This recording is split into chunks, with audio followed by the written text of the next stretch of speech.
Cool. Hello, that's why you should choose my documentary. I'm focused on Rebellion, a place where I've worked for 3 years. It's a brewery in Marlow. So these are my two initial ideas. Obviously Rebellion, of course, is one, and video games and violence is the other. The reason I chose Rebellion was because I have more of a knowledge to do with the subject, and I thought that I would enjoy it more. Whereas video games and violence we've previously talked about in other topics, and I thought that I might get a bit bored doing that, considering the amount I play video games anyway. I thought filming it might be a bit tricky. So yeah, they're my two ideas. Outline of my production as a mood board, as you can see there, that's what it's going to sort of look like. So I'm going to focus on how it's family and friendly run. So Tim and Mark, they established the brewery 20 years ago at a cricket club. They were just mates, and then they decided to say, why don't we make our own beer? They went along and did it. There's going to be interviews with those two. I want them to sort of reminisce between each other about how it all started. I'm going to have shots of like going around the brewery with them, speaking to me, speaking to the camera about certain little bits that they think has worked well and what their plans for the future. I'm going to have some history in there as well, so how it's progressed from when it first started. And then obviously the interviews will also be with a man from the ship, the owner of the ship in Marlow, the pub, as to why they buy the beer. And there's going to be time lapse and things like that, just to make it look professional.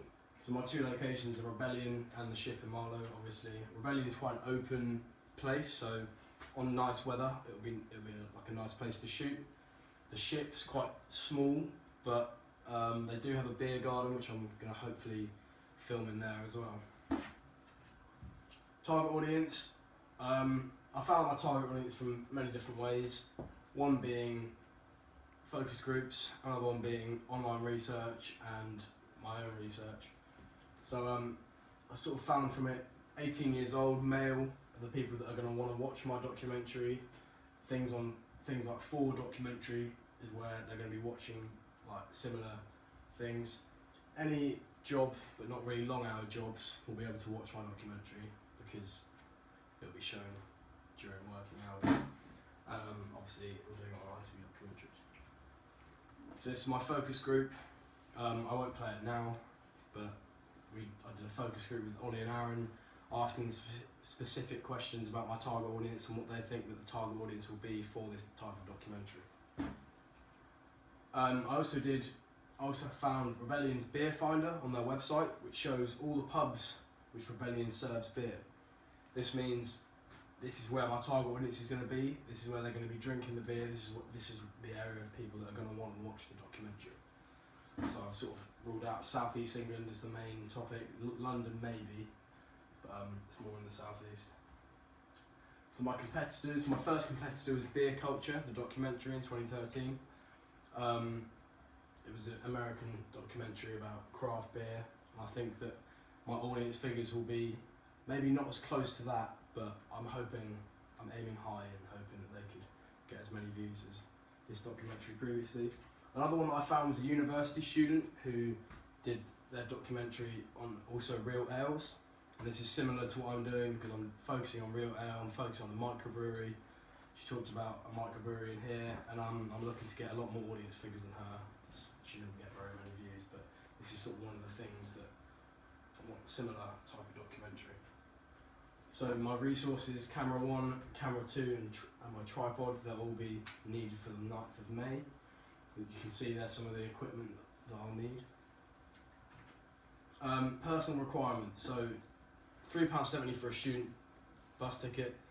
If I get on that 5 days a week, that's £18.50. If one of my cast members, Finley, if he drives me, then I'll pay him £5 in petrol. There'll be no food involved in my production, but if I need to get lunch or something, I can take a £5 or something like that. And cast and crew, £360 is for Finley to help me with the camera on 3 5-hour days, because he'll be my camera assistant. And yeah, that's the point here. Personnel needs, so I've got camera operator, extra, and the location is other, because it doesn't say specifically on their brewery, so I'll be filming there. Cast and crew, so these are the emails for all the people that I'll need. So Tim, who's one of the owners at Rebellion, Mark, he's the other owner, and then Tim again but it's not the same Tim. He's the owner of the ship. So I'll be interviewing them, and Finley will of course be my camera assistant. There'll be no expense for filming any of them, as I work for the brewery, and as I'm focusing it on them, I'm sort of promoting them as a brand, so they won't charge me to interview them. Whereas I will need to pay Finley for being a camera assistant for me. And as you can see here, Tim and Mark will be on all the days it says Marlow Brewery, and then ship owner Tim will be used when it says in the pub in Marlow. Know all the different sounds and lighting I need as well. My total budget is £608. This will include personal expenses, travel, cast and crew, and location and hire of equipment. I've already worked out the cost of travel, which is £18.50. Cost of my camera assistant, £360, and I also need to hire out 2 cameras, which will be £115 for 2 days each. In total, £230 for 2 cameras. This is my production schedule, so this is what I've done so far, and this is what I will be doing. So on the 28th, you've got my proposal, 29th, making my pitch. The 4th is when I actually do my pitch, so now. Filming, you can see above in the timetable that I gave you on the previous slides. Editing, final improvements, and then the deadline on the 10th of June.